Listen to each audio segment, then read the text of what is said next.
ഇന്നലെ നടന്ന അപകടത്തെക്കുറിച്ച് ഒട്ടനവധി വീഡിയോസ് നാം കാണുന്നുണ്ട്. എയർ ഇന്ത്യ ഫ്ലൈറ്റ് അഹമ്മദാബാദിൽ വെച്ച് അപകടത്തിലാകുകയും 241 പേർ മരിക്കപ്പെടുകയും ചെയ്യുന്ന വാർത്തകൾ നാം കണ്ടുകൊണ്ടിരിക്കുകയാണ്. കുറേ വീഡിയോസ് അതിൻ്റെ കൂടെ നാം കാണുന്നുണ്ട്. എമർജൻസി എക്സിറ്റ് എന്ന് പറയുന്നൊരു വഴി അല്ലെങ്കിൽ ഒരു വേ, ഒരു ഡോർ ഈ ഫ്ലൈറ്റിനകത്തുണ്ട്. അതിനകത്തുകൂടി നമുക്ക് രക്ഷപ്പെടാൻ കഴിയും. ഒരിക്കലും നമുക്കത് ഒറ്റയടിക്ക് അങ്ങ് പ്രവചിക്കാൻ കഴിയത്തില്ല. കാരണം അപകടമുണ്ടാകുന്ന സാഹചര്യത്തിന് അനുസരിച്ചായിരിക്കും ഈ ഒരു എക്സിറ്റ് നമുക്ക് ഉപകാരമായി തീരുന്നത്. എല്ലാവർക്കും അത് പ്രയോജനകരമായി തീർന്നു എന്ന് വരത്തില്ല. ഒരു നോർമലായിട്ടൊരു വന്ന് ലാൻഡിംഗ് ആണെങ്കിൽ നമുക്ക് ചിലപ്പം ഈസി ആയിരിക്കും അതിനകത്തൊരു പുറത്തേക്ക് വരാൻ.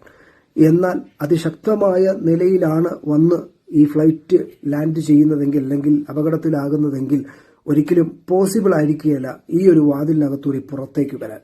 എങ്കിലും ഈ വീഡിയോയ്ക്കകത്ത് ആ ഒരു വേ എങ്ങനെയാണ് നമുക്ക് യൂസ്ഫുൾ ആകുന്നത് എന്ന് കാണിക്കുകയാണ്. ഇതിനകത്ത് ഒരൊറ്റ അർത്ഥമേ ഉള്ളൂ.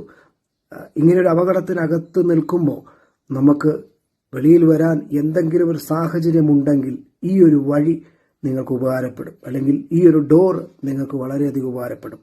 ഫ്ലൈറ്റിൽ യാത്ര ചെയ്യുന്നവർ തീർച്ചയായിട്ടും അറിഞ്ഞിരിക്കേണ്ട ഒരു കാര്യമാണ്, ഇങ്ങനെയൊരു എമർജൻസി വേ ഇതിനകത്തുണ്ട്. പോസിബിൾ ആണെങ്കിൽ തീർച്ചയായിട്ടും നിങ്ങൾക്ക് ഇതിനകത്തുകൂടി പുറത്തേക്ക് വരാൻ കഴിയും. 242 പേരുണ്ടായിരുന്നിടത്ത് ഒരു വ്യക്തി ഇതിനകത്തുകൂടി പുറത്തു വന്ന് ഇന്ന് മെഡിക്കൽ എല്ലാ ക്രമീകരണങ്ങളും ചെയ്തുകൊണ്ടിരിക്കുന്നു. അപകടങ്ങൾ ഉണ്ടാകാം, ഇല്ല എന്നല്ല. അതിനകത്ത് ചിലപ്പം രക്ഷപ്പെടാനുള്ള സാഹചര്യങ്ങൾ നമുക്ക് ഉണ്ടായിരിക്കും. അതിനെ നാം തിരിച്ചറിഞ്ഞ് ഉപയോഗപ്പെടുത്തുവാൻ നാം ശ്രമിക്കുക. പക്ഷേ എല്ലാവർക്കും അത് കഴിഞ്ഞെന്ന് വരത്തില്ല.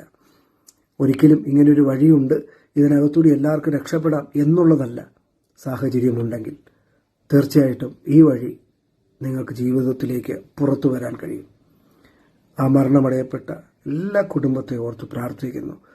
കുടുംബങ്ങളിലെല്ലാം ദൈവം നല്ല ആശ്വാസം, അനുഗ്രഹം നൽകട്ടെ എന്ന് പ്രാർത്ഥിക്കുന്നു.